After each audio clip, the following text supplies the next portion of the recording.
बिस्मिल्लाहिर्रहमानिर्रहीम। अस्सलामु अलैकुम।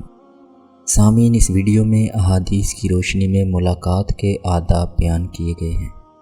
अगर वीडियो पसंद आए तो लाइक और शेयर ज़रूर करें और मज़ीद इस्लामी वीडियोस के लिए चैनल को सब्सक्राइब करें और बेल के आइकन पर क्लिक करें ताकि आपको हर आने वाली नई वीडियो का नोटिफिकेशन मिल सके।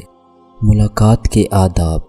जब किसी के पास मिलने या कुछ कहने जाओ और उसको किसी मसरूफ़ियत की वजह से फ़ुर्सत ना हो, मसलन कुरान की तिलावत कर रहा है या वजीफ़ा पढ़ रहा है या कसदन तन्हाई में बैठकर कुछ लिख रहा है या सोने के लिए आमादा है, या आपको अलामात से कोई ऐसी हालत मालूम हो जिससे गालबन उस शख्स की तरफ मतवज्जे होने से उसका नुकसान होगा या उसको गुरानी या परेशानी होगी, ऐसी हालत में उससे सलाम व कलाम मत करो, बल्कि या तो चले जाओ और बहुत ही ज़रूरत की बात हो तो उससे पहले पूछ लो कि मैं कुछ कहना चाहता हूँ, फिर इजाज़त के बाद कह दो।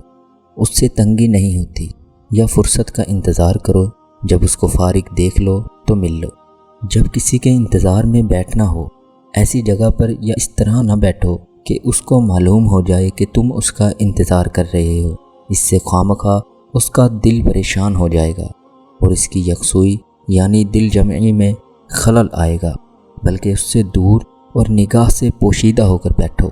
मुसाफहा यानी हाथ ऐसे वक्त में ना मिलाओ कि दूसरे के हाथ ऐसे शुगल में रुके हों कि हाथ खाली करने से उसको परेशानी हो, बल्कि सलाम पर किफ़ायत करो। और इसी तरह मशगूली के वक्त बैठने के लिए इजाज़त के मुंतज़िर न रहो, बल्कि ख़ुद बैठ जाओ। बाज़ आदमी साफ बात नहीं कहते, तकल्लुफ़ के, किनायात के यानी छुपे हुए अल्फाज के इस्तेमाल को अदब समझते हैं। इससे बाज़ औक़ात दुरुस्त नहीं समझा जाता या गलत समझ आती है, जिसकी वजह से बाद में परेशानी होती है। इसलिए बात वाज़ेह करनी चाहिए। बाज़ आदमी बिला ज़रूरत दूसरे आदमी की पुश्त के पीछे बैठ जाते हैं। इससे दूसरे आदमी को उलझन होती है, या पुश्त के पीछे नमाज की नीयत बांध लेते हैं तो वो अपनी जगह से उठना चाहे तो पीछे नमाज पढ़ने वाले की वजह से उठ नहीं सकता और कैद होकर रह जाता है और उसे तंगी होती है। बाज़ आदमी मस्जिद में ऐसी जगह नीयत बांधते हैं कि गुज़रने वालों का रास्ता बंद हो जाता है। सो ऐसा नहीं करना चाहिए, बल्कि दीवार के साथ एक जानिब होकर नमाज पढ़े जिससे रास्ता बंद ना हो।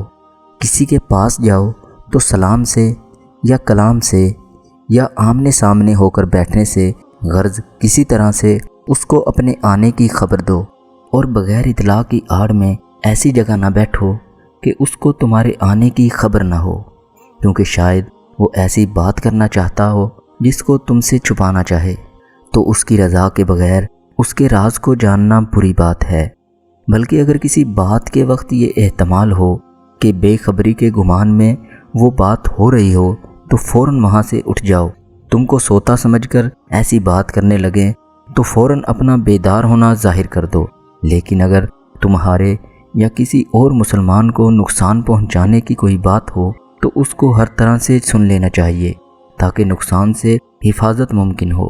किसी ऐसे शख्स से कोई चीज़ मत मांगो कि तुम्हें इस बात का इल्म हो कि वो परेशान होने के बावजूद भी तुम्हें इनकार नहीं करेगा, अगरचे कर्ज ही क्यों ना हो। अलबत्ता अगर ये यकीन हो कि उसको परेशानी नहीं होगी, या अगर परेशानी हुई तो ये आज़ादी से इनकार कर देगा, तो मांगने में कोई हर्ज नहीं। और यही तफसील है किसी काम बताने में, कोई फरमाइश करने में, किसी से किसी की सिफारिश करने में। इन कामों में आजकल बहुत लोग शामिल हैं। अगर किसी बुज़ुर्ग का जूता उठाना चाहो तो जिस वक्त वो पाँव से निकाल रहे हों उस वक्त हाथ में मत लो, इससे बाज़ औक़ात दूसरा आदमी गिर पड़ता है। बाज़ औक़ात बाज़ खिदमत दूसरे से लेना मुनासिब नहीं, सो ऐसी खिदमत पर इसरार नहीं करना चाहिए कि ख़ुद मखदूम को तकलीफ़ होती हो। किसी के पास बैठना हो तो ना इस कदर मिल के बैठो कि उसका दिल घबराए, और ना इस कदर फासले पर बैठो कि बातचीत करने में तकल्लुफ़ हो।